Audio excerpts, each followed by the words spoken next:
I was like molested, no longer experiencing a childhood. I hit rock bottom. God help me, I can't fucking do this anymore. She said, "You're 19 years old.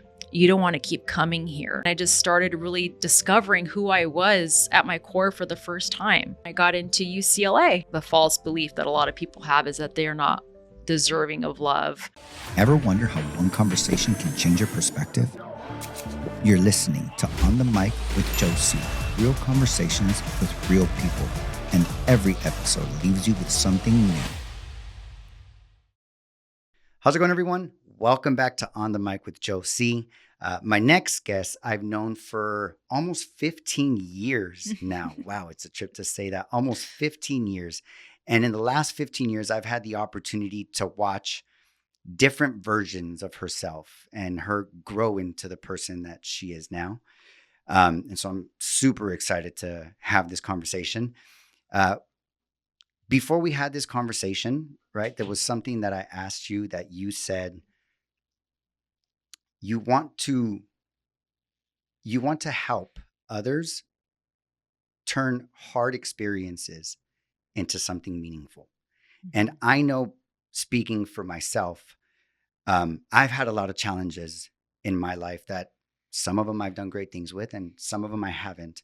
And I feel I speak for everyone when I say we all have traumas. We all have things we go through that sometimes we just don't know what to do with. And with that said, I'd like to introduce one of my really good friends, Stephanie Gebhardt. I don't know Hi, if I've Joe. ever said your last I name. don't think you ever have. That's a first. Yeah, that's a first. Yeah, she's Boo, right? But yeah. That's So awesome. Stephanie, Mhm. I want to jump right into this, Okay. right? Only because when I read that, right, Mhm. when you responded that to me, that you wanted to turn hard times, Mhm. hard experiences Right. into something meaningful, Mhm. that really lit me up, right? Mhm. Now, what I'm curious about is what got you there, right? What got you to that point? You shared with me that there was an experience you had Mhm. when you were 19 Oh yeah. that created a shift for you when it comes to this conversation. What I'm really curious about, though, is what happened before 19, Oof. Yeah. before you got there. Yeah. I had a lot of difficult experiences growing up. Um, I had, a wonderful childhood, hardworking parents, and but being born as a first generation individual, my parents did the best they could to provide a good life for me. I went to private Catholic school from preschool all the way through high school. And my mom not speaking English very well, and my dad having to work so much, it was just um growing up was just me going to school and then doing the best that I can on my own. My mom did the best that she could to be supportive, but I didn't do well in school. I was picked on. I didn't feel like I could fit in really with, a lot of the kids that were going to, my school. They came from affluent families and, there weren't many Latin kids, right? So I felt really alone for a really long time and I was really quiet and shy, right? So, there were a few moments in my childhood where I experienced, trauma, right? So, um, going to summer camp, I had a period of a summer where I was like molested, and that was like the beginning of me, one, no longer experiencing a childhood and going through a very dark time, right? So I was really depressed and I kept it all to myself because one, I didn't want to disappoint my parents. That was like the idea that I had, growing up was, oh my gosh, if I were to say anything, um, they wouldn't understand. I didn't want them to hurt. So I was really carrying like emotional the emotions of my parents at a very young age, if that makes sense. What age did this happen at? I was like, I don't know, second grade, so I think I was like 6 or 7 years old. And so me going to a private Catholic school, it was very restrictive. I didn't feel safe, right? I didn't feel like I could talk to anybody. And so, So really quick, well, yeah, two things, yeah, right? One, I want to get into the Catholic school thing, yeah. right? Two, just so that everybody knows, and just to kind of get this cleared out of the Oh, air, yeah. this studio is in the back of our San Dimas barbershop, and there's a brewery next door. And I just realized I should probably be more aware of their schedule because it sounds like they're going to have a rock band playing back there, right? So I'm going to do the best that I can in post production to try to take that Yeah, background noise yeah. out. But for anybody listening and for you too, Mm, right? So that now you know it's cleared in the air. right. There's probably going to be some bass and some stuff going on in the back.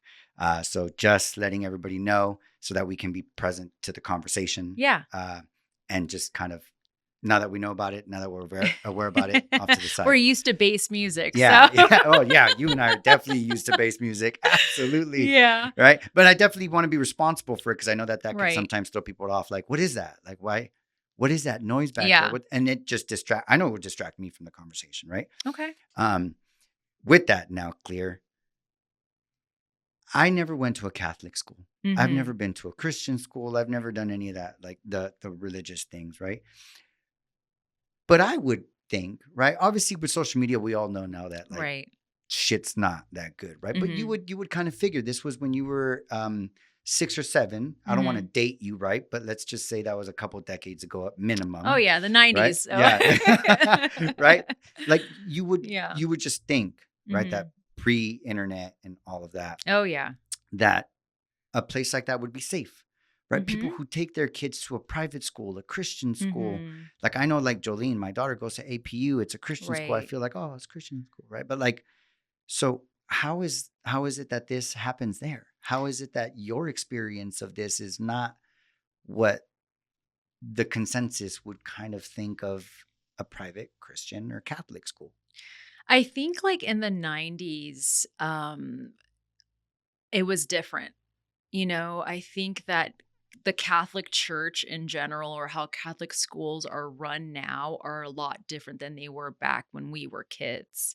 I think that, at least from my experience, it was very much we're going to keep all the bad stuff or all the taboo things that happen at the school because, I witnessed a lot of that in my high school too, where if there was any thing that was not Catholic approved or whatever, it was like brushed under the rug and we're going to keep it quiet, right? So, Could you give me could mhm. you share with me a story, Yeah. like a story of that time that you may remember Mhm. that had you have this experience of the school? Like in Or just any of those? any Okay. of those Oh, for levels sure. of education. Yeah. So when I was in high school, like, I went to a very prominent, high school, like really well known in Okay, yeah, we don't have to Orange say names, County. Yeah. but whichever one it And is. a few of the girls that went to that school, they got pregnant. And that was like a big no-no. Yeah. It's a big no-no. Yeah, I mean, But unless their name was Mary, yeah, yeah. then maybe, right? Right. So, what the school would do is that they would send the student home for a year and make them stay home the entire time and make them do their homework at home.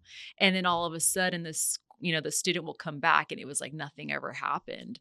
So that happened a few times from what I recall when I was in high school. So, What was it that happened that had you figure that out, right? Because I mean, some people would argue, like, oh, well, she's mhm, pregnant. Like, how is she going to right, be here in school? Like, no, like she's got to go do her things at home. right. What what had you go from that to like, oh no, this is a cover up? Because that's kind of what I'm hearing and what you're saying. Uh-huh. I mean, it was just weird for us as students because we knew that these girls were like they were freaking out. They were like, "Oh my god, like I don't know what I'm going to do." And they would tell their parents and the parents would report it to the school and then the school would just be like, "Okay, well you're just going to have to go home." And we knew that, the student would just disappear and we wouldn't see her for a Mm. year. But, we would talk, like, we would back then, we had, like, the big cell phone, so we would just, like, send them, like, a message and be like, "Hey, are you okay?" And, they would tell. I remember one friend of mine told me, like, "Hey, like, I'm not allowed to go back for, like, a year." So, I was like, "Oh my Got it. god." Got it. Yep. They told me I was Yeah. banned for a year, pretty Banned much. for a Yeah. year. I couldn't be Yeah. here. Yep. Okay. So, yeah, it was a lot of stuff like that. Any of the students that had any substance use issues, they would send them off to, or the school, they did like random drug testing. So if the student got caught doing, whatever drugs or anything like that, they'd call the parents and recommend the parents to ship them off to like a treatment center or something like that. So they did like a lot of things to like, you know, protect their reputation and things like that. So, Okay. yeah. And so your experience, Mhm. right? What was that like for you? It was very hard. It was very hard. So after what happened to me in elementary school, I like I said, that shifted everything for me mentally, mental health wise, Um I started struggling with depression and anxiety at a very young age. I was very rebellious. I started wearing black clothes and, I was trying to make myself different than everybody else, in like some way that's how I was coping now that I look back on it. And, it was a big struggle. And in high school, too, it was a very big struggle for me as well. I did horrible. Like, I did horribly in high school. I barely graduated. The experiences that I had as a kid were affecting me, but I didn't have that in my present mind that was what was happening to me. I just wanted to party. I wanted to numb myself. I wanted to show everybody that I was the biggest partier ever. I was like, yeah, I don't care, I snuck out of my parents' house. I was doing all sorts of stuff. I got into some like toxic relationships in high school at a very young age. So that was really hard for me. Before we But move on, yeah, something I want to get curious about yeah, is I heard you say earlier that you couldn't tell your parents for the fear of disappointing them, yeah, right? yeah. Hmm. So, what was it about your relationship with your parents that Hmm. had you not trust that they would be okay with it? Because from what you said, it sounded like Hmm. your parents were doing the best they could, Yeah. right? But what was it? My dad was the type of father, he already passed on. So, looking back, my dad was the type of father that was bringing home the money, but was emotionally disconnected. He had his own demons that he was battling. So, we didn't really have a deep relationship. Even until I was an adult and until he passed away, we didn't really have like a deep connection. It was very kind of like, I'm gonna support the family financially, and then I'm gonna go work, right? My So, is that what it Mhm. would look like? It was just, he was just never home because he was always working? Or what did that look like for you? For me, I was told that he was always working, right? He managed restaurants and he worked late.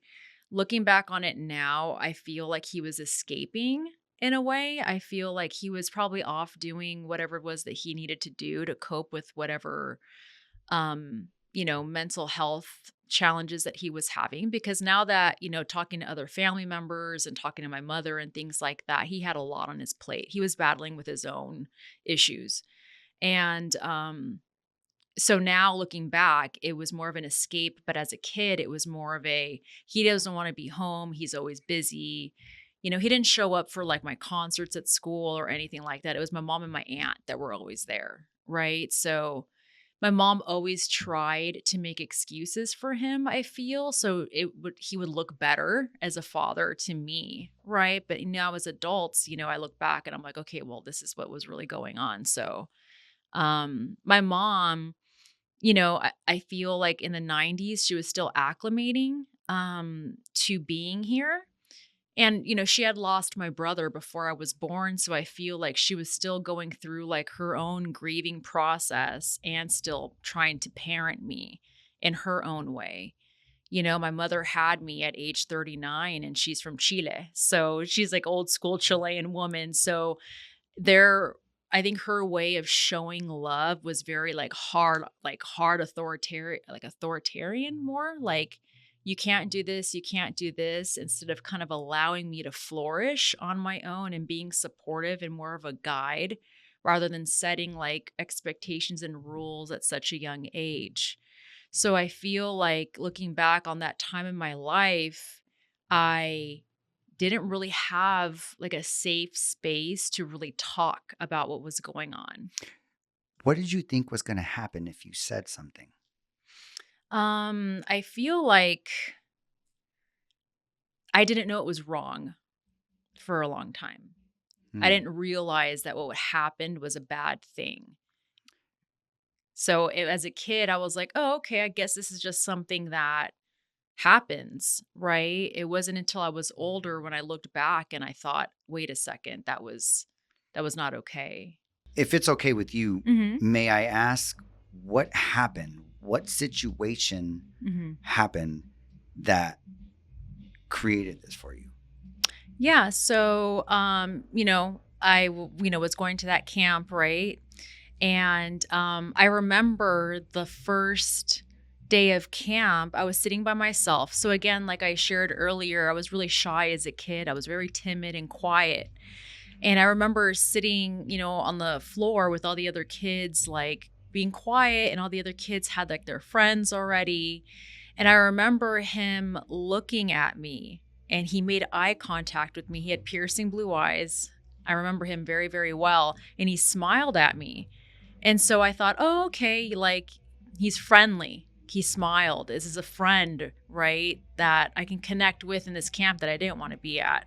Right. So after that, he was always like approaching me and like being playful, giving me, like M&Ms and things like And that. when you And say him, is this another student? Is the he who was a is this? he was a camp counselor, like one of the main people that worked at the camp. Now again, you were 6 or Mhm. 7. I just want to get a good idea of like the world you were in, right? Like Mhm. was he 17? Was he 20? Was he 30? Like what was I would say he was probably in his 20s, maybe early 30s. okay. Yeah, so he was a grown Yeah. man. Yeah. So I realize now he was grooming me, right? So he was like being very playful, giving me gifts, and I wasn't playing with any of the other kids. I was like by myself, being a loner like I always was, right?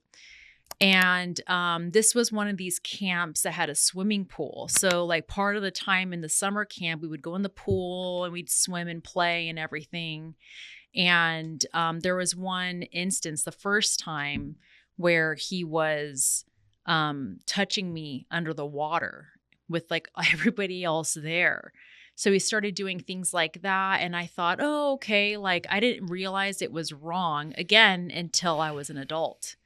So that went on for like about 3 months where he started doing other things and like getting me alone. And what's really for me now crazy is that the other people that worked at the camp never really paid attention to the fact that this is a grown man playing with a little girl, like playing tag with her and like giving me extra attention.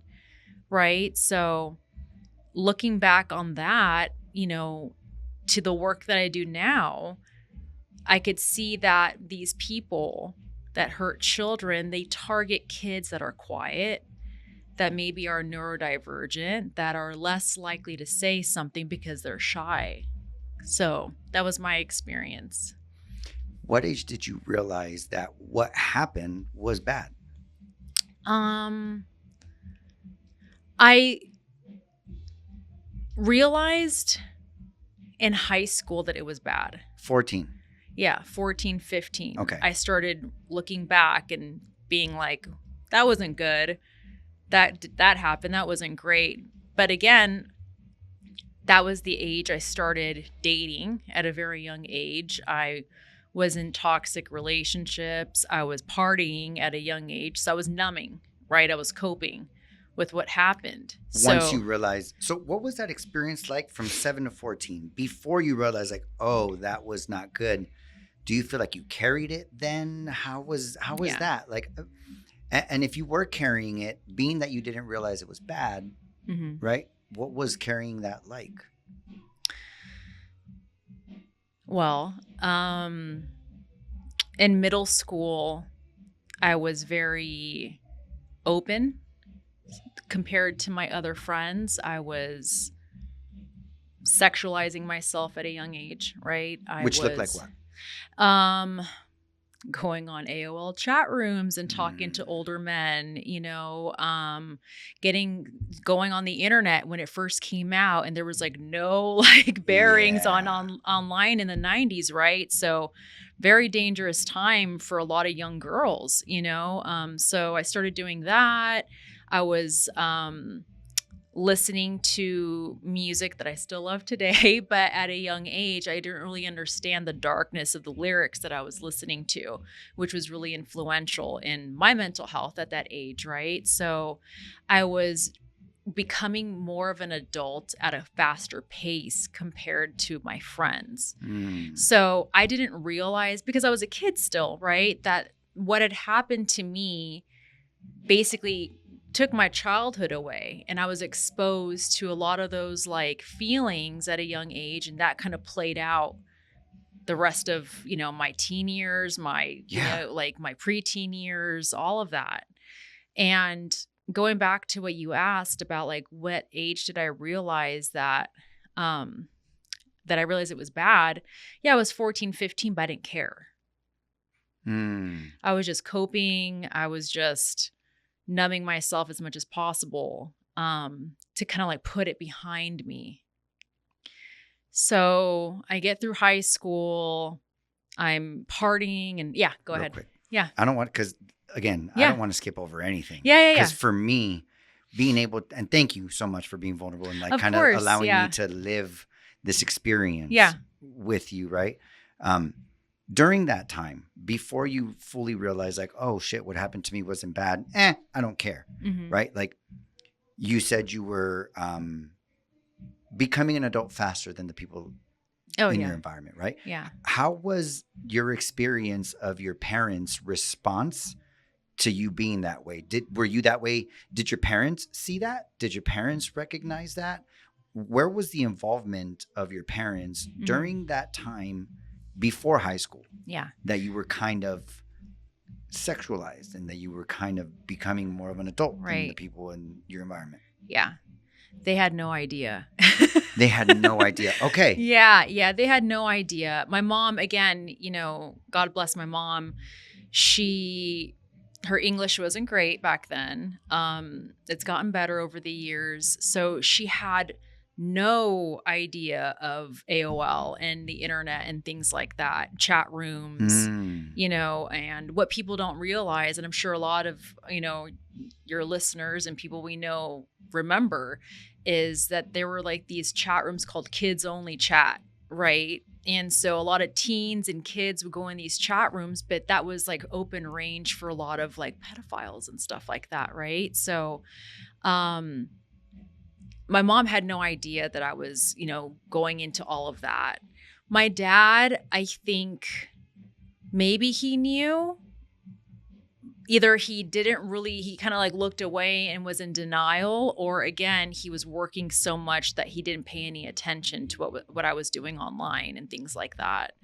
Um, my mom struggled with me when I was in high school, because that's when I became even more rebellious, like really rebellious with like what I was wearing, what I was doing and things like that. But then my mom, my family had horrible like financial issues like my whole life. My mom had to work as a caregiver outside of the home. So she would go and like take care of the elderly for like a week at a time. So she would be out, working, and my dad would work. So I was alone. Mm. What age is this? High school still, or this is like This pre is like pre high eighth school? grade, freshman year, sophomore Okay. year. My mom ended up having to go and work like a lot. a lot. And my dad was still working too. So I was just like at home doing whatever the hell I wanted in high school. Mm. Yeah. So that's a recipe for disaster Yeah, for absolutely. for me at that time. But so yeah, high school, got into like really bad relationships, not healthy. Started partying. Share one Mhm. relationship that you don't obviously no names, no nothing, Mhm. right? Just share what was the experience of one relationship that you remember that really had an impact in how you were dealing with your trauma, Mhm. right? Or really had like an impact in highlighting your Oh trauma, yeah. exposing your trauma. Yeah, so it was my first real boyfriend. He was awful, he's like the one person, and I do my best not to hold resentments against people, but I do resent this particular individual. He was maybe like 2 years older than me. He's the one that really introduced me to a lot of bad stuff, like the party scene at a very young age. He was not faithful to me. He lied a lot. So, being my first real relationship and having to deal with trust issues at the age of 15 was just like beyond, right? So he was like a master manipulator and narcissist, but back then we didn't really use the term narcissist, but looking back, he was very narcissistic, very much gaslighted me a lot, and was very traumatizing for like a 15-year-old, right? So, And oh, yeah. I love that you just said what you said right now. Like Mhm. back then, we didn't really like see it as narcissism, but now we know like it's narcissism, Right. right? For people in our generation, Yeah. right? Like just so we can understand a little bit more, Mhm. what is narcissism, Mhm. um, and what did it look like in that relationship? So narcissism is a personality they call it narcissistic personality disorder, right? So you're not born with it. It's developed in the environment that you grow up in, right? It usually happens when your parents put a lot of your achievements as what they value the most versus who you are as a human being. Mm, So they really try to just do the best that they can externally, but they don't do a lot of internal work. They also lack empathy. So they can't put themselves in someone else's shoes to really understand how their behavior could really affect somebody. They're just like, I don't know why, they can hurt you and not feel bad, basically, right? So back then, it was a lot of lying and me asking him, like, hey, like, you lied to me about this, or I think that you are cheating on me. And he would be like, you're crazy. And he would make me feel crazy. Right. But being 15 and like not having like the development, right, of to understand that this person was like, this guy's full of shit, right?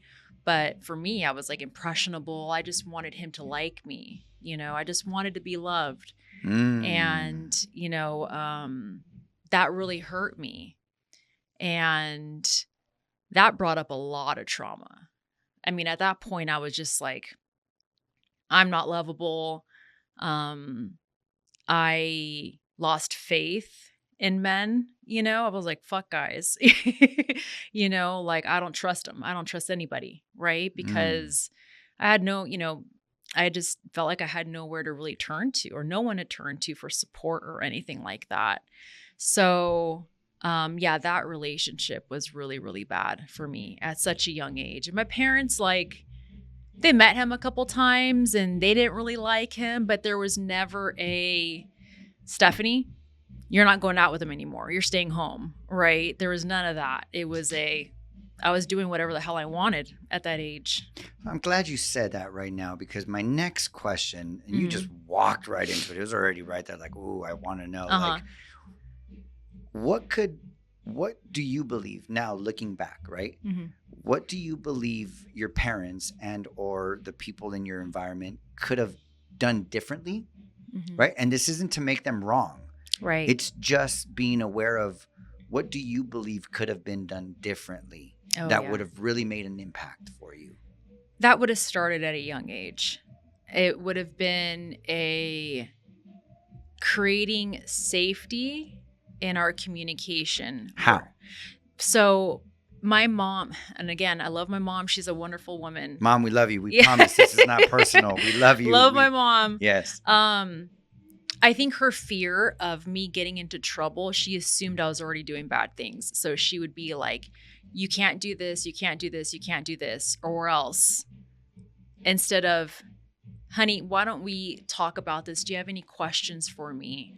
Let me tell you what safety is, right? Let's talk about this. And it's something that me as a parent that I have with my daughter, like, I'm so grateful because my daughter can come to me with anything, and I'm not going to yell at her. I'm not going to create any fear in her to not come to me if she's in trouble, right? And I learned that because of my childhood and because of what I experienced and not having that open communication with my mom. You know, Val can talk to me about anything, and she does, you know, and I don't scrutinize her. I don't judge her. All I want to do is guide her and keep her as safe as possible, right? So when you ask me that, it's more of they could have made it to where I felt not afraid to go talk to them. I was always afraid of my mom. Mom never hit me or anything like that, but she instilled fear in me. And that was her way of trying to keep me safe, but I was afraid to tell her anything. I didn't tell her anything until, like, even to this day, I'm like, I'm not telling my mom that because she's going to get mad. She's going to be pissed. She's going to be pissed, but it's like a, old school, Latina mom. Like, she's going to, but again, growing up in this country, we're just like, so many things are thrown at us, especially in the era that I was growing up in the 90s. There were so many changes happening. And then, but yeah, like, I feel that being safe or feeling safe enough to talk to my parents about what I was going through, that would have made a huge difference in so many things. Okay. Yeah. I got it. And so now I want to get to 19. Oh, yeah. Right? Yeah. So again, thank you so much for sharing, that with me and us, whoever us is, right? So now you're 19 years old. Oh, yeah. Right? You've gone through everything you've kind of already shared with us, right? With your childhood, the incident in school, at the camp, the boyfriends, the partying. There was other stuff involved, right? But now you're 19. Yeah. And what is happening now? At 19, I had graduated high school. Partying didn't stop, didn't go to college. I barely graduated. And, it was a 2-year period of the partying becoming out of control. I wasn't living at my parents' house anymore. I was living with my daughter's father. And he and I were very toxic for each other. We were just like enabling each other with these behaviors that were going on at that time. May I ask about those behaviors? You said that the partying was getting out of control. What did that look like? What does partying getting out of control look like for Steph at 19? Oh, yeah. So it was a lot of drinking, drugs, drug use, hard drug use. And by hard drug use, we mean... Oh, yeah. Everything under the sun. Got it. Yeah. Everything under the sun. And it was lying and doing, trying to do everything that I could to support our habits. And 19 happened where I hit rock bottom and I realized, like, what am I going to do? My life is in shambles. I'm only 19 and I can't go on like this. It was like this Hail Mary moment. And what did rock bottom look like for you? Oh, wow. Yeah. Rock bottom. Like, take me there. Yeah. I want you to take me to that moment, right? Where you were rock bottom. What did your environment look like? What were your thoughts? Yeah. Right? What were you using to measure? Yeah. Fuck, this is rock bottom. Yeah. So there was this experience I had where I was hanging out with some really, really fucked up people. Not like dangerous people, but they were like partying as hard as, like, her dad and I were at that time. And there was this girl named Stephanie that I met. And this is where I look back on these moments where I really feel that God stepped in and was Mm. like, hello, like you can't keep doing this. And this is how I'm going to show you. Right. And there was this girl named Stephanie that she was so nice. Like she had a car and we were like basically staying in her dad's car. It was like a piece of shit car. And she's like, yeah, you can come back to my place and we can hang out.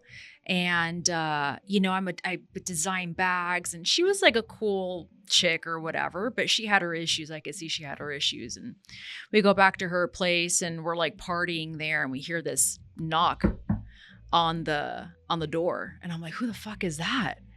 And it's this guy that comes in and he's in a business suit. And she looks at me and, her dad, and she's like, you guys got to leave now. And I was like, what? Why? She was a prostitute. So I sat there and I was like, oh my God, like if I don't make some changes, I'm 2 steps away from doing some crazy stuff to keep this thing going. So that's the first incident. There's two incidences that really pushed me into changing my life. The second one, so this is all taking place in downtown LA, right? This is like 2 blocks from Skid Row. This is like Skid Row area downtown in like the early 2000s, which was crazy back then.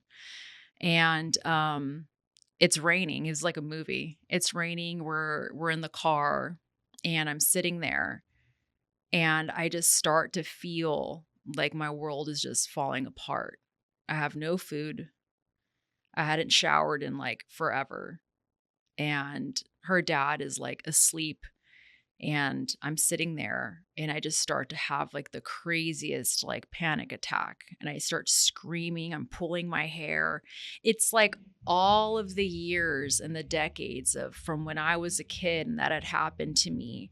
All the bullshit, that had happened in middle school through high school, all just started flooding my mind. And I just started screaming like, God help me. I can't fucking do this anymore. I can't. And I start hitting the car. I'm going completely nuts.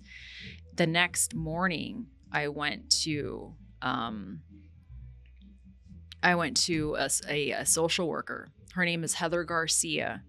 Hi, Heather. I love her so much. I actually reached out to her on Facebook like every so often. And I remind her that she was a key player in me getting better. And this place was in Fullerton and they had counselors for free there and a doctor to help and things like that. And I went there and she said, you're 19 years old. You don't want to keep coming here. Look around. And the majority of the people there were in their 50s trying to like get their lives together. And I was 19 and I'd already done all this shit. It's crazy. And I was like, okay. And she helped me. And that was my first encounter with a social worker therapist that gave 2 shits about me and she saw that I had good in me, even though I felt like a piece of shit because of all the things that were going on in my life. To this day, I owe my life to her. And how did she help you through that, right? What did that look like? I love that introduction, right? Like when you met her, like that was powerful for me. Yeah. Right? Like look around, right? Like she literally showed you, she made you present to the moment of what your future could look like. Right. Right? Yeah. And so that's phenomenal, right? Yeah.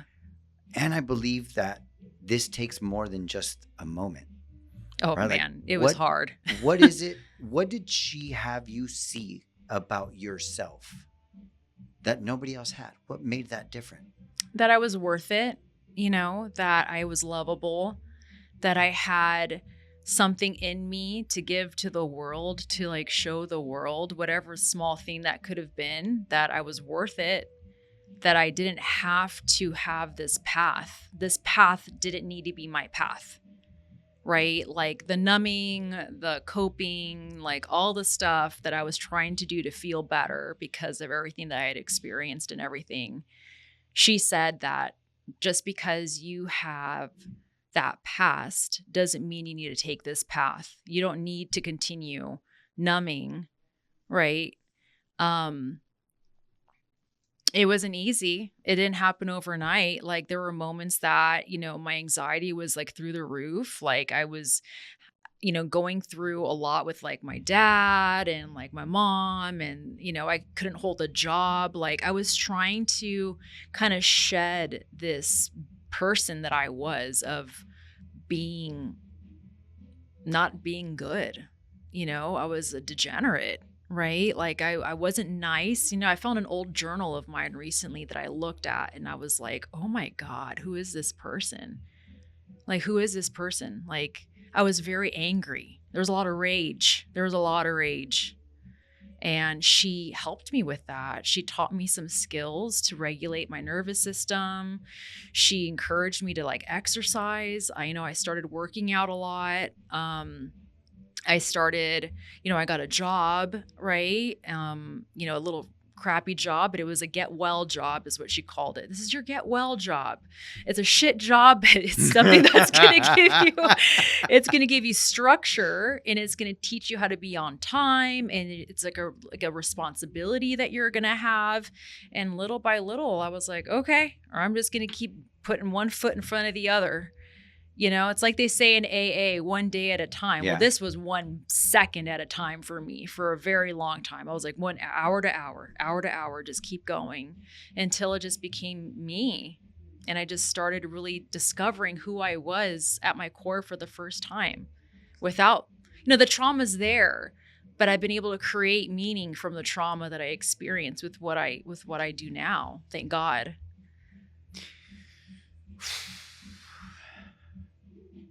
Man,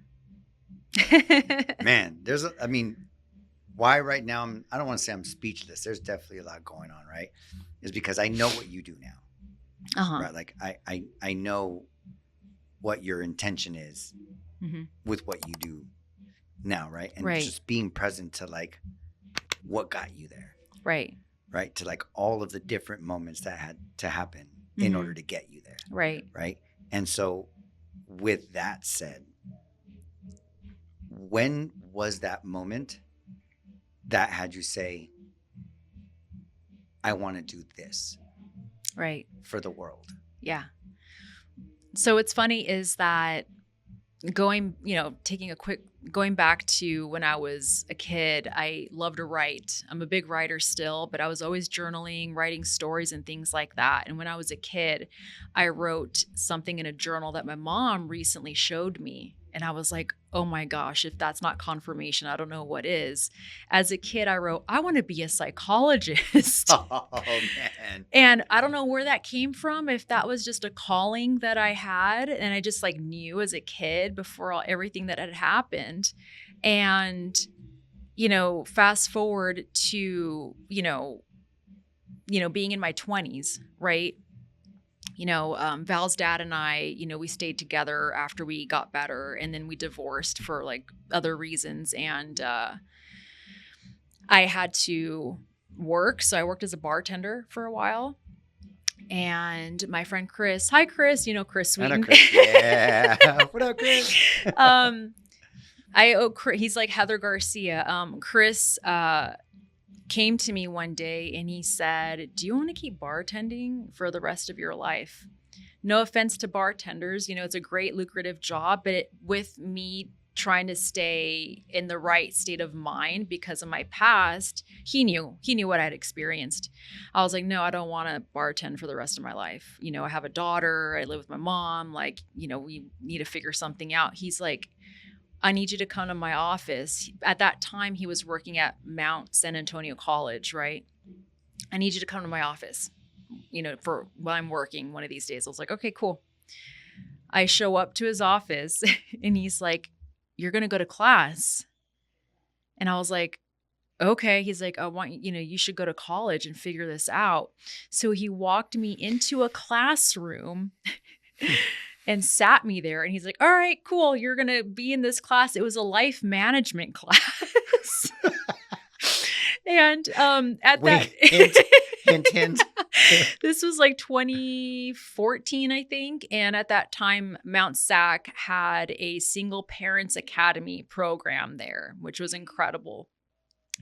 It consisted of a life management class, a counseling class, and a counseling class. I got A's in all those classes. They were designed to help single parents get used to going to college and to figure out how college worked and, learn how to basically work the school system. I loved it. I fell in love with school. And I was like, oh my gosh, I'm just going to do school. I'm going to work and then I'm going to do school. I didn't know that I wanted to go into the mental health word yet. But I realized I really like these mental health classes. I'm going to, what is this about? I worked so hard. I tested into the lowest math. It was elementary school math.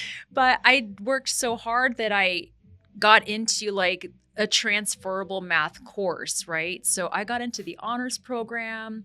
I did EOPS, which was a program for first generation students it was super helpful.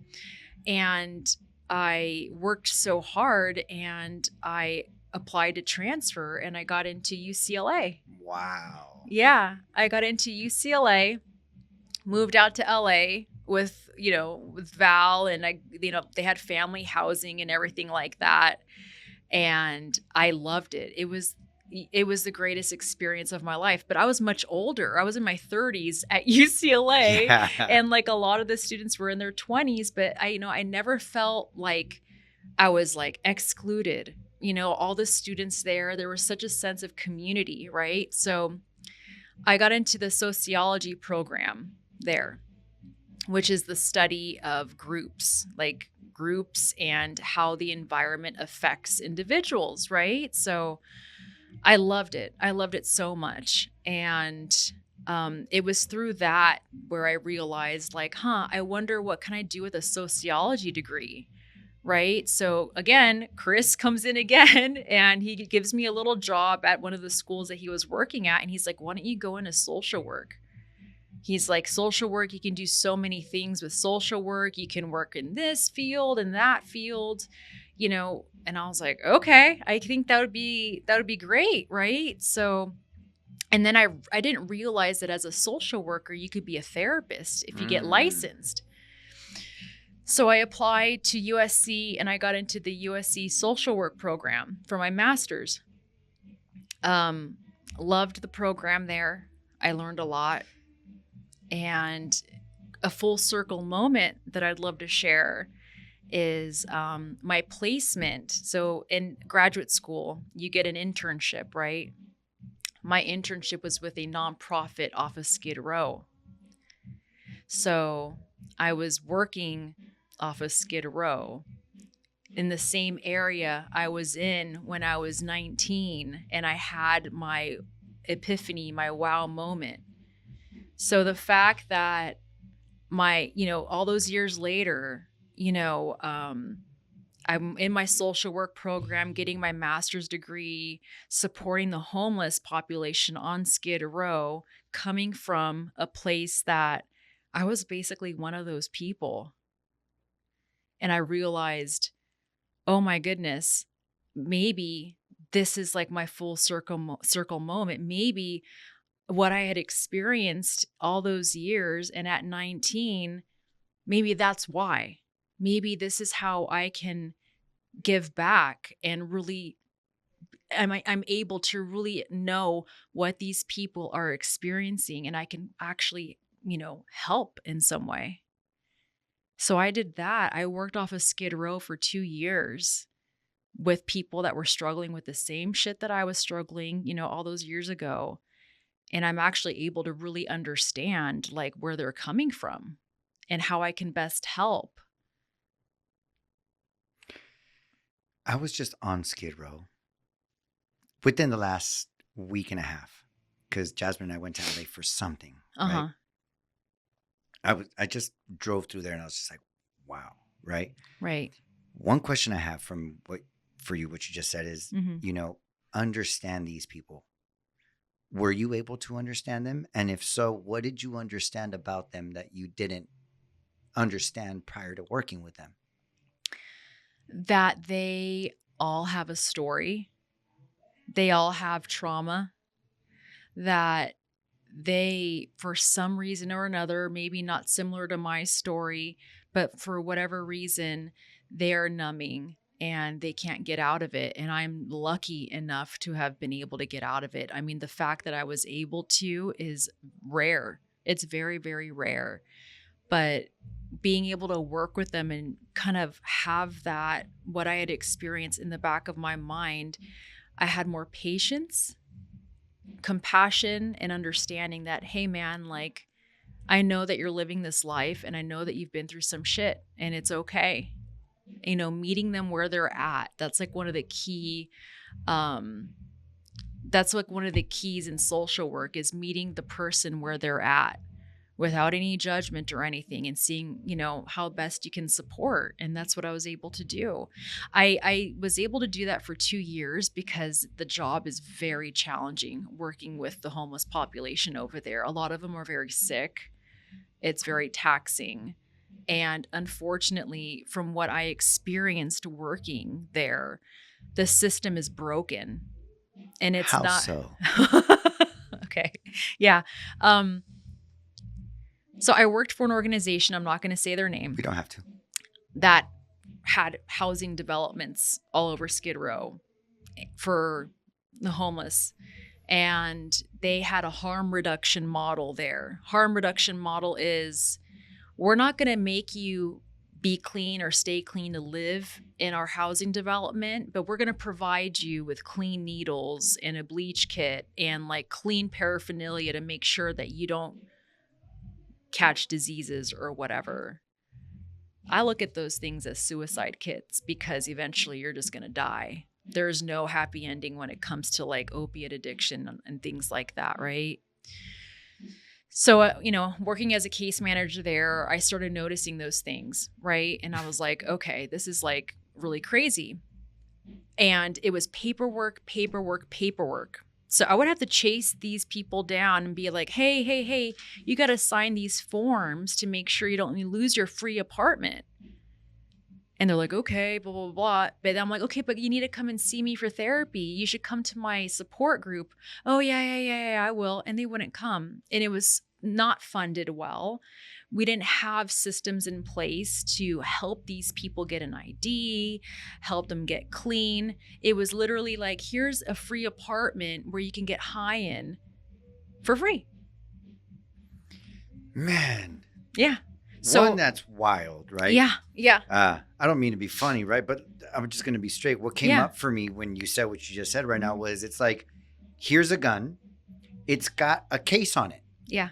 It's got a case on it so that you don't harm your hand. Right. Here you go. Like, you can still shoot yourself with it, right? Like Mhm. you're still going to die from the gun. It just happens to have a protective case on it. Like that doesn't do much, right? Right. And then two, at least from what I hear from you and what I've heard from you in the past, is one of your main intentions of doing this kind of work is to help people. Yeah. What is that like, working with people that don't want to be helped?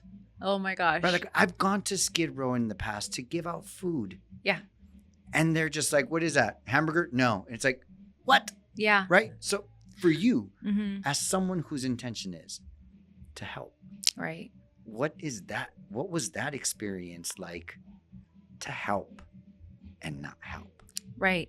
So with my experience working, off of Skid Row, it was a very wild reality when I realized that a lot of them, I'm not saying all of them, but the majority don't want help. They're getting state money.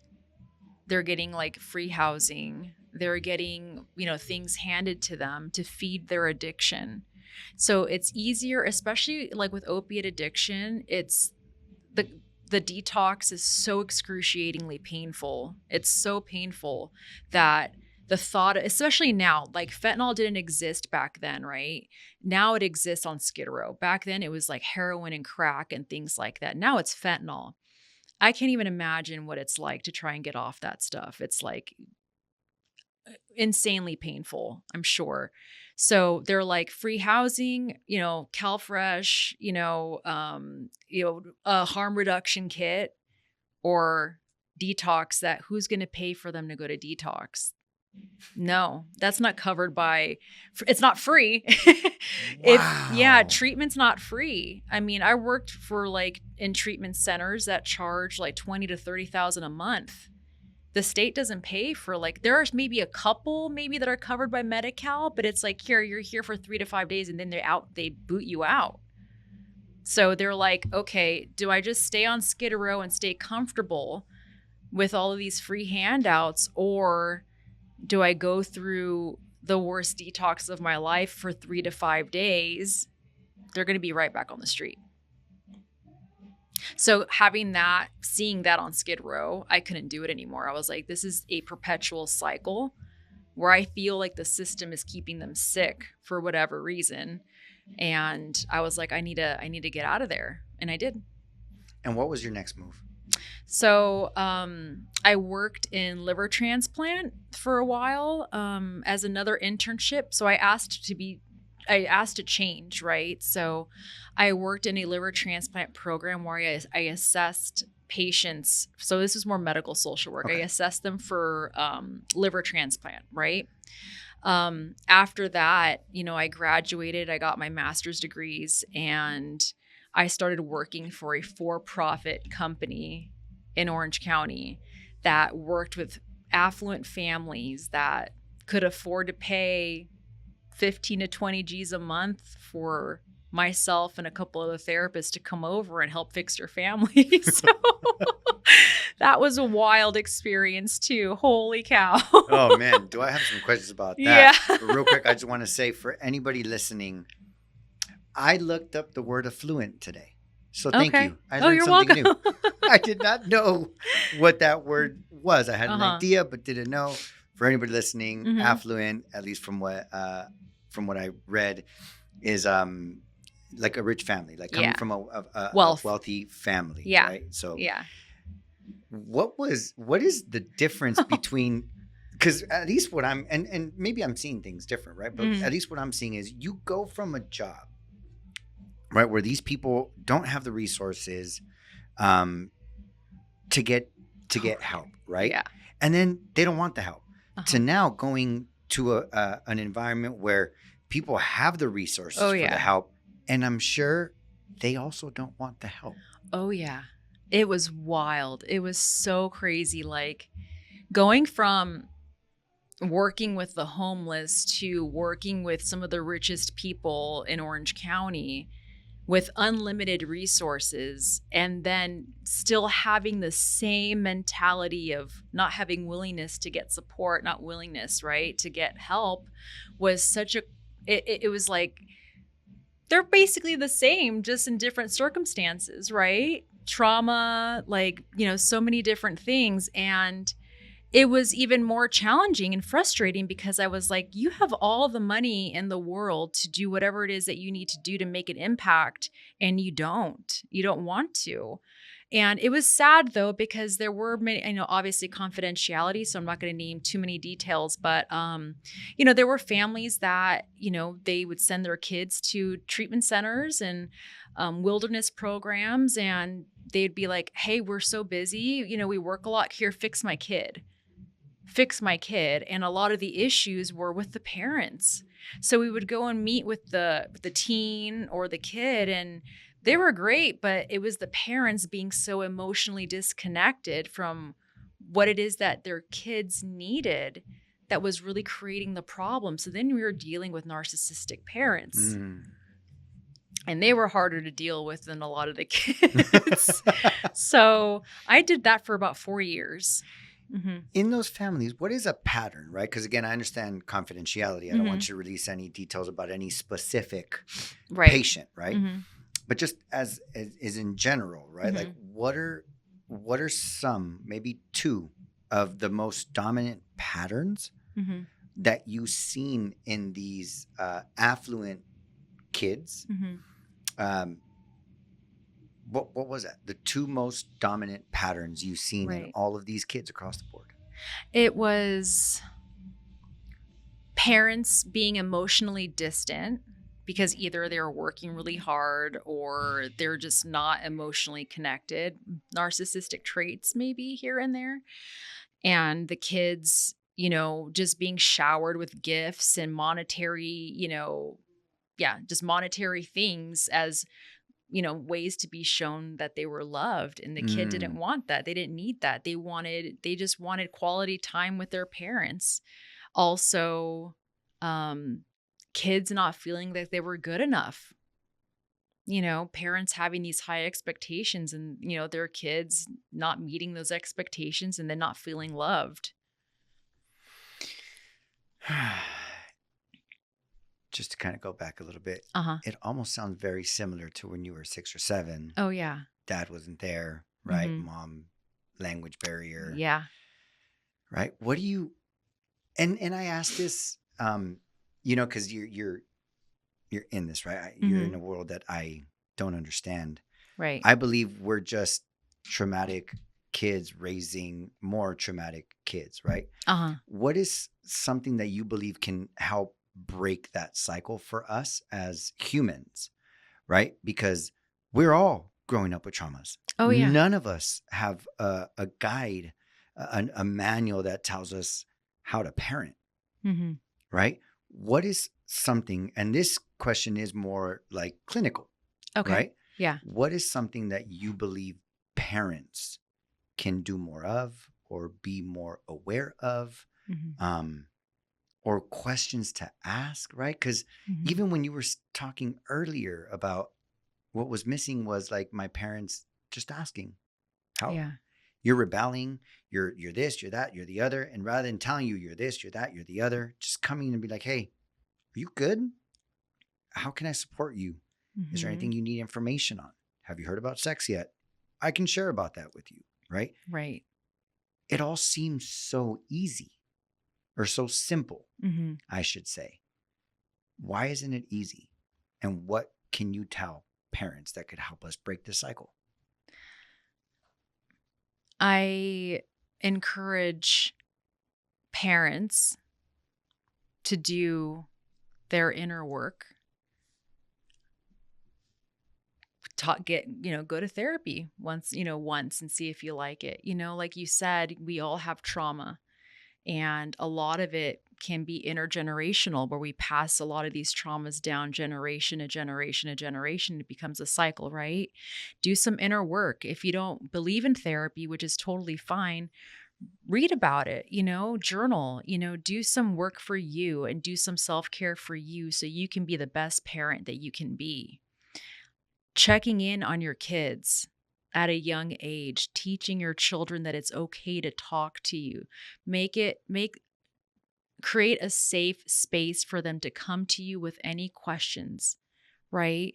And if things come up for you, if you're triggered when your kid comes to you and says, "Hey mom, like, so and so said this, or I'm curious about this." If there's a trigger for you when your kid is asking you something, that might be a blind spot that you might have that you need to work on, right? Mm-hmm. So, also teaching your young children what is safe, what is not safe, because, again, I didn't know what was happening to me was wrong. I had no idea. So teaching your children at a young age, Mm. like, hey, this is wrong. Nobody can touch you in these areas or anything at all. Something that, I'm seeing more and more parents not do this anymore is where kids is, okay, go hug so and so, give them a hug. And kids are like, I don't want to hug this person. But back then when I was growing up, that was a thing where they're like, oh, go hug, go give them a hug. Don't be shy. Don't be shy. Right. So I think normalizing not being affectionate with strangers is also important, Mm. right? Teaching your children what is safe, what is not safe, how to ask for help, who to go to, who is a safe person, things like that, right? Um, But yeah, inviting your kids to come talk to you. I talk to parents when I do some parent coaching. I encourage parents to have a weekly check-in. All right, honey, on Friday nights, we're going to go get frozen yogurt and we're going to check in. What does checking in look like? How was school? Anything going on with your friends? Sharing an experience that you've had in high school to relate, like, hey, you know what? That happened to me in high school too. That was so hard. It sucked. And this is what I did. What do you think you could do? Right? Like having more conversations with your kids that are intentional, weekly check ins. Weekly check ins. Let's go out, get froyo. Let's go for a walk. Go into their bedroom and sit down, like, hey, like, what's going on? What's going on in your life? What plans do you have? For someone who, and I'm one of those people. I'll be straight. Like I don't do a weekly check-in with my kids, right? I feel Mhm. like I do kind of daily check-ins after school Yeah. because I ask interesting questions. I Yeah. don't just say, "How was school?" Good. Right. Okay. And then I turn up my music, right? Like, Right. but like for somebody who's listening to this that Mhm. has never like done what you would say is like a check-in Mhm. with their kid, right? Like what you would consider a Right. check-in. What is that? What could that look like for someone, right? Obviously, they can turn it however it is relevant for them and their child, Mhm. right? But if somebody came to you and said, "Stephanie, I wouldn't even know how to initiate a check-in," Right. right? Like what would I ask? What would I say? What like? You can make it into a game. So Okay. you could even do like there's this book. I wish I would have brought it. I didn't even think about it. There's the book of If, right? You can order it on Amazon and it's just pages of questions, like different questions, like random ones. There are ones that are more emotion based, more, that have more depth, and some that are really fun. Like, who would you have dinner with anybody in history, stuff like that. But you can utilize tools like that if you're uncomfortable, just to get conversation going, or even ask your kid like, hey, you know, I heard check-ins are good. Do you want to ask me a question? Yeah. Like making Just it be straight with weird. it. Yeah. Yeah. Like, I don't know if this might be good for it's just tell your kid, like, this might be good for us. Why don't you ask me a question? Ask me anything you want and we'll see where it goes. Like, make it into a game, make it fun. It doesn't have to be so serious to, right off the bat, but you're putting into practice a new habit, right? Like, the more you practice having these conversations, the easier and more organic they're going to become with your children. And they're craving that. They are Mm. craving that connection. It's the adults that have the guard up. Yeah. You know? And that's exactly what's coming up for me right now, right? Right. One, because it's going to take something for a parent to do that, right? Two, what I want to kind of get your take on is, what would you then tell parents who come to you and say, "I tried all of that. I did it. She is still not interested." Mhm. They give me short answers. Yeah. They just say yes. Okay. I don't know. Maybe. Right? Yeah. Like, because this could go on Oh, for for sure. weeks. Yeah. Right? Like, because I've had that experience with my kids before, Mhm. right? Like, what do you say to these parents who are like, "Okay, I'm gonna do it. Whoo, jump in, denied." Ugh. Right? Like, what do you say then? Maybe it could be like thinking about the environment. If you're doing it at home, home is very much like family, like so many serious conversations happen at home. Some might be more fun, it might be a little weird.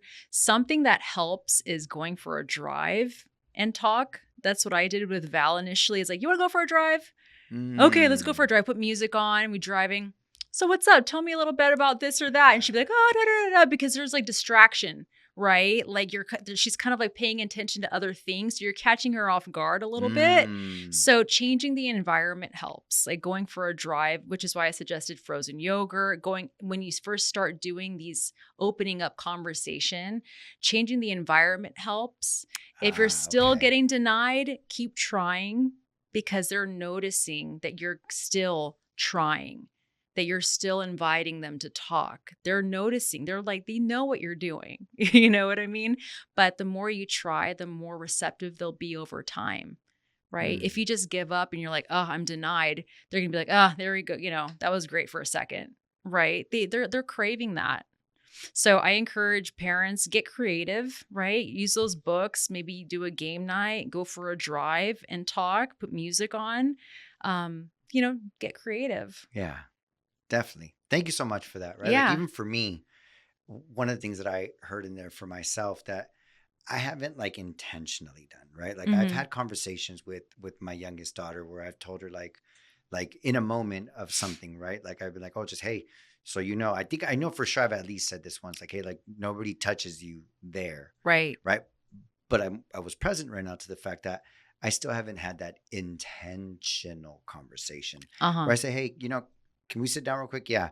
So just a heads up, this may be uncomfortable, maybe not. I don't know, but just know this isn't like a normal conversation, and I just invite you to like just listen, even if you don't want to say anything, Right. and then intentionally say like, look at this area Right. is a no. Here's what it means, like not what it means, right? But Mhm. just pretty much making it very, very clear the Mhm. boundaries that, especially as a female, she should have Right. with her body, Mhm. right? And then having that intentional like conversation where I say, if it ever anything, you tell me, and like just know like you're safe. Right. I'm not gonna get mad at you. I'm not gonna think anything less of you. I'm not Right. gonna go kill anybody, maybe, right? Yeah. But just know like you can tell me, and there isn't gonna be like this huge explosion, Right. right, from you telling me. Mhm.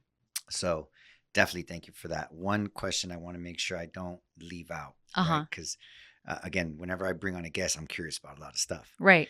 One of those things is, as a therapist, right? There was Mhm. something you said early on in the conversation where you said, they teach you in school like to put yourself where that person is, Mhm. right?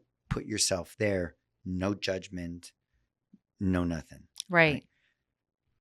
I have judgments all the time, right? Mhm. Like, it's almost automatic, right? Like, there's times where I'll see somebody dressed a certain way, like as an innate Mhm. automatic, like hoodlum, cholo, Right. whatever, right? Like, there's just judgments that just bam pass through, and then I catch them. It's Mhm. like, no, don't judge, right? But for you, Uh-huh. that your job really deals with easy judgment, right? People are coming to you shattered. Yeah. People are coming to you broken, Mhm. right? People are coming to you because they need help, Right. right? Like, how is that experience for you to have to practice being non judgmental? Right. So we call that countertransference in the therapy world. So it's when your biases come into play. So those are like your judgments, like you're like, oh, like you're kind of the ick, basically. So countertransference, that's where my training came into play. So when you're a therapist, when you start doing therapy, you have to do 3,000 hours of supervised work before you even get to take the exam to be licensed. So I worked as an associate for 4 years before I was fully licensed to practice on my own. So initially, I was, working with different clients and I had judgments like in the beginning because we're all human and we're Mm-hmm. learning. I'm getting trained, right? So I would go to supervision. And that is when I would speak with my supervisor for an hour and I would talk to her about these different cases like, oh my gosh, like, I got really triggered. Like, for example, when I initially started, there were like, obviously there was a lot of trauma and my own trauma would start coming up. And I'd be like, "Oh my god, like I'm feeling anxious. I feel like, oh, like all these things."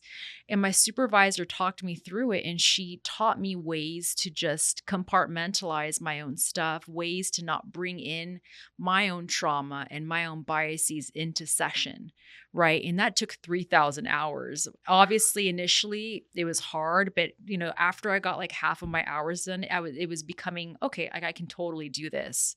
So I do a little ritual before I get into the office where I put my blazer on, or I have like a little like knickknack that I put it into my pocket where I'm like, okay, this symbolizes me going into work now. And then I go into work, I work and I see my clients. And then when I get home, I take that off or I take my Mm. blazer off. And that for me is my little ritual that symbolizes I'm leaving work at work and I'm not bringing it home or vice versa. So, yeah, and I mean, every therapist goes through that. Everybody. If they tell you that they don't, they're lying. Yeah. Yeah.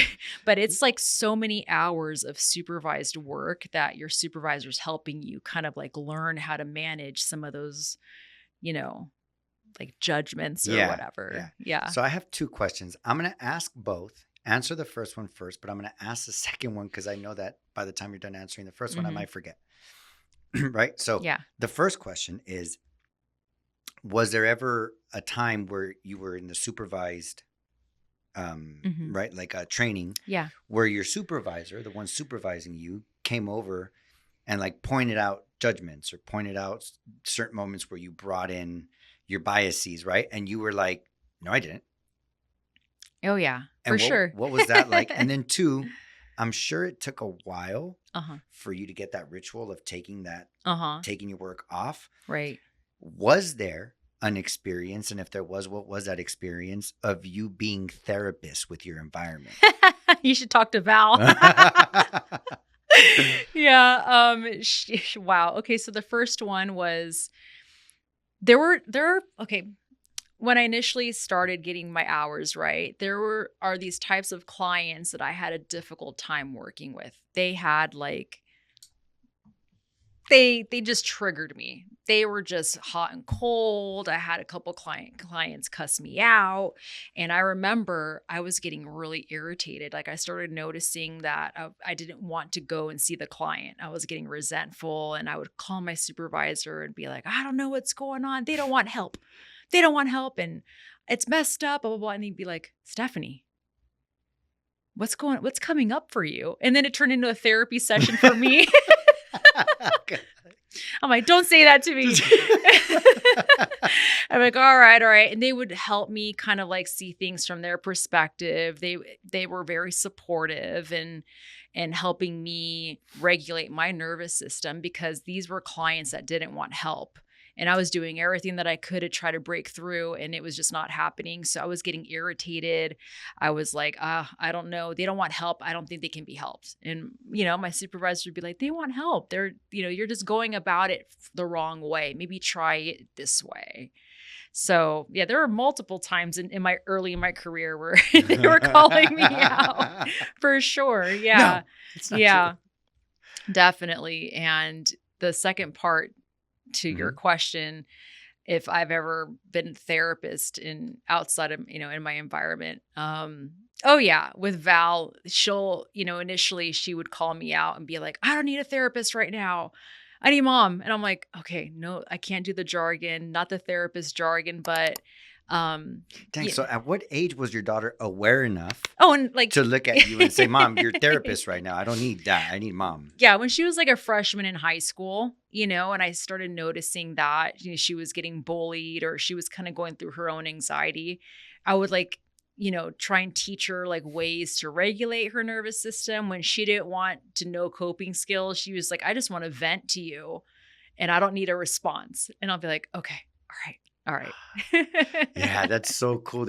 And I don't Yeah. use this anywhere near as much, which I should now that you're bringing it up. But Uh-huh. there's this thing that I learned a while back, like that with Jasmine, right? That Mhm. we will do where we'll say, like, they'll start saying something, or your kids or something will start saying something, Right. and you're like, okay, right now, do you want comfort or do you want what does it say? Do you want comfort or do you want do you want me to do you want like help or comfort, right? Right. Like I think it's something like that, right? Yeah. And dude, that in the times that I have used it, it works. Yeah. Because you just get clarity, Yeah. right? I'm usually the first one to go to start trying to fix you and shit, right? Right. Right. But sometimes people just want to vent, right? Exactly. And so Yeah. asking that question, right, when somebody tells you something, especially if it's like a complaint or Right. something, negative or something they're upset about, Mhm. it's really just like, okay, in this moment, do you want comfort? Which Uh-huh. means just I'll give you a hug, right? I'll Yeah. listen, yes, I'll nod. Or do you want help? Yeah. And there are times where Val's like, I'm like, do you want like, I'll ask her like, okay, what kind of advice do you want? Do you want like, therapy world stuff? And she'll be like, yeah, yeah, yeah. Like, what are your thoughts on this? I'm like, okay. But I do Okay. my best because obviously, you can't therapize your friends and family, but she'll ask about facts or about like but she's like interested in like abnormal psychology and things like that. So I'll kind of share a little bit with her. But yeah, initially she was just like, "Yeah, you're kind of like using some therapist jargon with me." Mm. I'm like, "I'm sorry." Yeah. And was that only with Val, or did you notice that with friends, mom? Oh, yeah, I'm Like, sure Jasmine has stories. okay. Where we've been out to dinner and I'll just spew some stuff and she's so nice. She's probably like, "Yeah." Yeah. So it But happens I'm without sure. you even Yeah, noticing. it's such a big part of who I am, but I've gotten really good at like separating the two because I work a lot too, so I kind of just leave work with work and I just be me. Yeah. Okay. Yeah. Another question that came up for me that I wanted to make sure to ask was, and you said it already a couple of times Mhm. in this conversation, right? Where you're like, that person just doesn't need help, right? Fortunately, then you were with a supervisor, right? Mhm. Now you're unsupervised, Yeah. right? And so, what is that like for you? The experience of it, and not as a good or bad, right? Like, Mhm. I believe anybody listening to this conversation Mhm. should 100% understand that there are some people who just don't. Okay, maybe I'm gonna be careful with my words. There's people, I think everybody wants the help. I think deep down inside, we all want the help. Mhm. But I also believe there's some people who just aren't capable of receiving it or asking for it. Right. Right. And so for you in the field that you're in, what is that experience like for you Mhm. when you encounter someone that you decided, right, Mhm. ultimately can't be helped? I feel that everybody can be helped, but they need to have willingness to do the work, right? So I feel that I when somebody comes into the office, right? They're searching for therapy. They want therapy, they want support or whatever. Where it gets tricky for them is when I challenge them and when I start pointing out certain blind spots that they may have that they didn't realize were there. So that's when I notice that there's like the shutting down. They start getting, some anxiety. They don't come back to session or they go to a different therapist because there are a lot of therapists out there that just validate, validate, validate, validate. And they're like, "Oh, yeah, like they don't challenge a lot of the clients, which is why I always encourage clients, you need to shop around for a therapist because not everybody's great, right? So, I mean, there have been times where if there is a client that is just falling back into the same pattern, right? And you see that they're not getting support or they're not getting better or they're not growing ethically I have to talk to them about it and encourage them, "Hey, it seems like I'm not really supporting or this doesn't feel like it's doing you service. What's coming up for you? Is there anything that I can do differently that's going to be more receptive, or I can refer you to a colleague that might better suit your needs?" So it's unethical for me to continue seeing a client if there isn't any growth happening for a long period of time, or if it's just not vibing, right? Like I have to be mindful about that. And what is that like for you when what has that been like for you when you've encountered that moment of, I couldn't be the one to help this person? Initially, it was like, "Oh, like, I wonder if I could have done something differently. I wonder if it's something that I'm doing," but everybody's different, right? I have a certain way that I do therapy. I have, like, my modalities that I work with, I have my own way, and sometimes that doesn't really align with everybody, right? So, thankfully, it hasn't happened too often, but there have been some times where I've had to refer certain clients out so they can get the support that they needed that vibes the best with them. Okay, So, yeah, got it. Man, that's got to be tough, it is. right? That's got to be tough. And I say that too Yeah. because, one of the questions that I asked you before coming on this show, Mhm. in one of those questions, one of your answers was that you went into the field wanting to help everyone, Oh, and yeah. you put it in quotes, right? Uh-huh. And so it was just a curiosity for me Mhm. see how you get to that point where you know you can't help Help them. everybody. You can't Yeah. help everybody, and just Yeah. what that was like for Yeah. you, Yeah. right? So actually, yeah, I do want to ask that. What was that first, if you remember, what is the first time you remember Mhm. where you realized I can't help everybody? Right. It was like the first time I experienced like burnout, where I started noticing that I was getting exhausted and I was really tired, and I was doing my best to just see as many clients as possible, doing the best that I can, and really taking it personal when people weren't getting better, or they were Mm. relapsing, or they were having breakdowns or whatever. I really internalized that, and I was like, "Oh my god, like I'm not a good therapist. I suck." Right? But then I realized that they're not there in their own process yet. They're not there yet, right? So I really had to come to terms with the fact that I can't help everybody. I just do the best that I can. I show up with compassion and love for my clients, and I have to be at peace with that. Man, that's got to be tough. Mhm. That's got to be tough. And I say that 'cause I'm actually saying that's got to be tough from somebody outside of your perspective, right? Mhm. Right now, as you were saying that, what I thought to myself is if I had a son, Uh-huh. right, or if I had a daughter that I couldn't help, Yeah. right, like for whatever reason, and they were in therapy, and I had a Mhm. therapist say, I can't help your kid, pretty much, right? At Right. least that's what I would get from that. Like, Right. there's no helping your kid, right? Like in that moment, it's like, how can you decide that, Yeah. right? Like how could you not Right. keep helping this kid, Right. my kid, right? Could you Yeah. take it like that? Right. And so that's got to be tough. Is that something you've dealt with yourself? Oh Like, yeah. Oh yeah. I mean, I worked with families that their kid had been through multiple treatment centers, that would like run away, that they would just fall off the wagon, after being doing well for X amount of time, and then they would just go off the deep end. And the heartbreak that I see in these parents' faces, it was just so sad. And telling them like, hey, like, we recommend you finding a different support system for him or her, and we just can't really do much else. And it's sad. And there's so many families like that. Imagine the families that can't afford treatment. Imagine the families that can't afford to pay $10,000 a month or whatever it is, for these treatment centers and, these out in the wilderness programs, and they can't afford it. It's a lot. Many families, right? So then what did they do? man, Mhm. that's tough. Mhm. I don't envy your position. I definitely don't envy your position. Yeah. I definitely don't. Ah, I'm well, grateful for my job now because it's I work in East LA.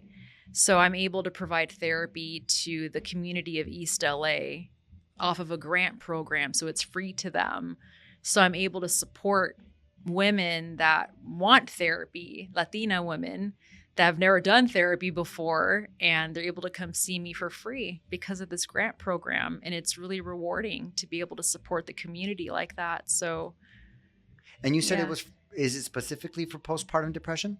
It's yeah, postpartum, women's issues, menopause support, so women that experience depression and menopause, so across the lifespan, women. And it's amazing, especially the women that they're Latina, they're like, we never talked about mental Yeah, you health, don't talk about but this they're stuff. This is showing taboo. up. They're showing up and they're crying. They're like, oh, but they're like, yes, like they show up on time and they're all about it. And I'm like, yeah, they're breaking the stigma, right? Wow, and that's got to be awesome because Yeah. man, I mean, you really went from like the Skid Row to the affluent Yeah. kids to now like a completely different environment, right? Like Right. most of the patients you get are actually willing to get the help. Yeah. What has been your experience of that actually? Oh, it's been incredible. Yeah. It's been incredible because, like growing up in my family, we didn't talk about mental health. And a lot of these women, they're coming to me and they're like, you know what? I've been depressed for a very long time, but we didn't talk about that in my family. And now they're finally able to. Right. So it's really incredible to see because then they're going to normalize it to their children. right? So that cycle's getting broken. They're the cycle breakers. I always tell them Mm. that. You're breaking the cycle, you're breaking the pattern, right? And they're like, "Yeah, I am." Yeah, that is me. So, yeah. Ah, man, that's Yeah. awesome. That's awesome. Well, Stephanie, is there anything that we haven't talked about or anything you haven't said in this conversation that you would like to make sure doesn't get left out?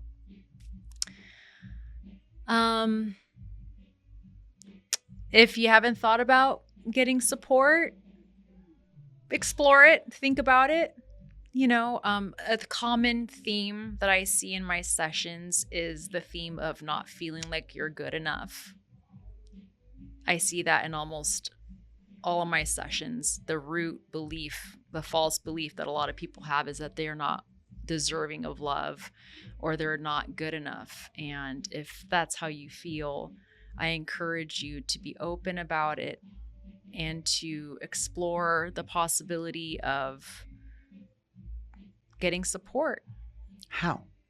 For those people who are listening to Mhm. this right now that have listened to the end of Mhm. this, Mhm. right, and are hearing you say this, what are some ways that people that look at this and say, yeah, I need to get help?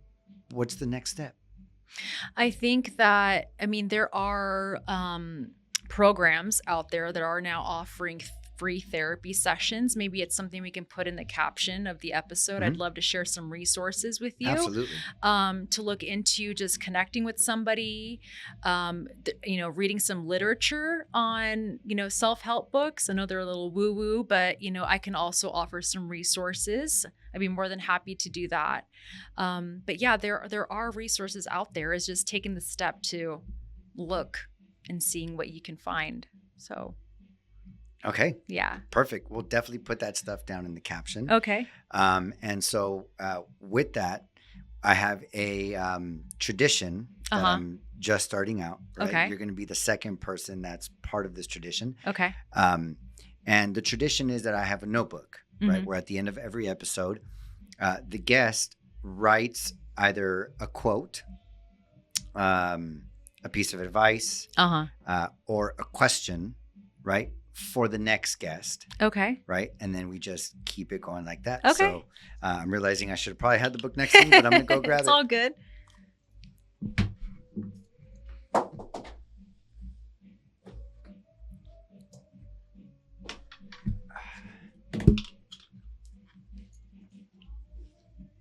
Perfect. Okay. So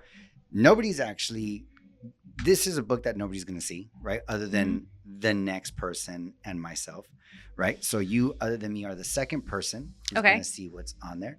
So if you Okay. just go ahead and open it, you don't have to say who it's from. Nobody will, Okay. no, you just read what the last person left for you. Okay. It's a quote that Okay. says, "My response is my responsibility." What comes up for you when you read that? My response is my responsibility. Well, what comes up for me is that any action that comes towards us, how we respond to that action is our responsibility. So we have a choice to either respond with love, with anger, with compassion. It's up to you. And that is your responsibility. Mhm. So I love that quote. So deep. Yeah. Okay. Perfect. I see you. you're gonna leave something for the next person Okay, on cool. there. And so with that said, before we move on to you writing Mhm. onto that, I just want to thank you first and foremost for being Mhm. on here, right? I've known you for a decade and a half. Yes. We've been manifesting this moment for years now, Mhm. literally years, bringing you on the podcast, Yeah. right? And so thank you so much for doing this. Of I really course. appreciate you. As always, at the end, I always like to give a shout out to the one and only sponsor that we have for this show, which is the original Clip Joint Barbershop. Like I like to say, not only is it supplementing this podcast, but it's supplementing my life. Yeah. Right. And so the original Clip Joint Barbershop, Covina and San Dimas, You guys can book online at ogclipjoint.com, or you guys can call the shop directly, and either Jasmine or myself will answer that phone call. You won't get an AI like you do with most people now. So yeah, just go ahead and give us a call.